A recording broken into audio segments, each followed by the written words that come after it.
I'm Ross McLaughlin, and I'll be showing you the process I use to make a flipped video. I don't normally use a stopwatch, but I wanted to see how long each step took. The first thing I do is to lay out what I want to cover on a piece of paper. This is just the planning stage.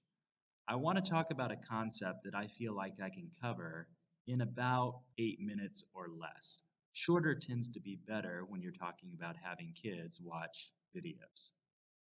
I don't worry too much about being precise or exact because these are just my notes for myself.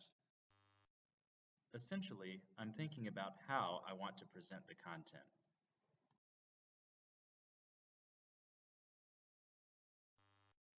Now I'm going to take that plan and put it onto my small whiteboard.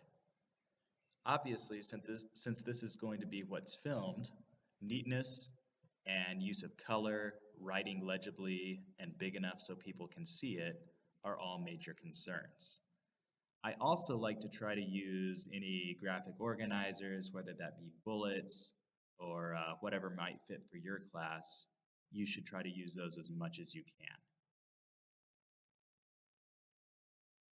Since I teach economics, I'm usually always going to have a diagram there.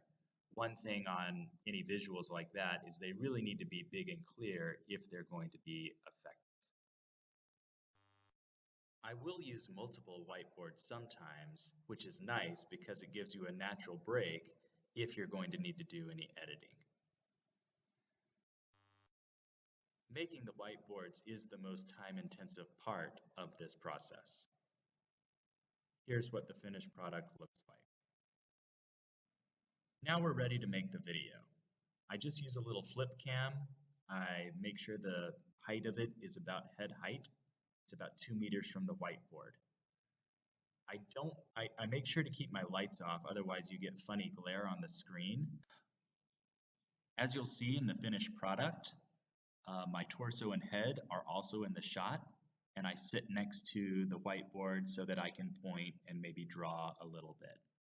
I'm just finishing up or making sure that the shot looks good, and I'm going to press go and go sit down and start presenting. I'll also start a stopwatch so I can make sure I'm moving through the content in a timely manner.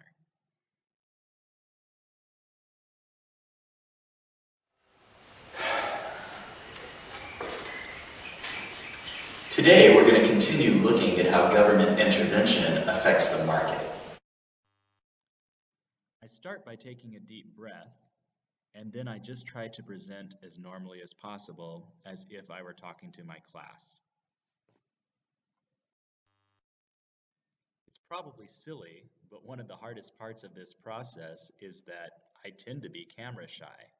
And even though I'm not nervous in front of a class of students, sitting there in an empty room with a camera makes me say all sorts of things that aren't really what I mean or aren't how I'm trying to actually present. Remember, if you make a mistake, you can always edit it later, but you don't want to have to make too many edits. I use Windows Live Movie Maker, and the one thing that I always do is put in a title. I'll either make the title the exact same thing that I'll title it on YouTube, or sometimes I'll try to put in some sort of inquiry question or something that's thought-provoking. Don't overdo it with the editing.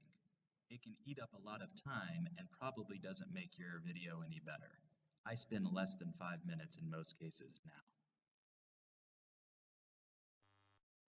However, I will always put a transition between the title and the beginning of the video. This has helped me when I'm actually filming to start more naturally and avoid that weird deer in the headlights look. I'm pretty much finished at this point, so I'll save the video to my hard drive.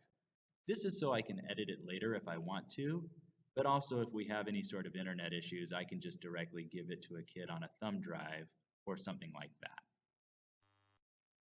Saving a video and uploading it to YouTube usually takes maybe 20 to 30 minutes, and typically I'll do some other work while I'm waiting for this to be finished. Once it's uploaded, I do try to give it a title, a description, and tags, that make it more likely that it will be associated with similar videos. Doing this improves the chances that suggested videos will also be useful to the students. Last, I'll add it to the appropriate playlist, and then I'm finished. If you want to see the completed video, the link is in the description below. Also, feel free to leave any questions in the comments. Thanks for watching.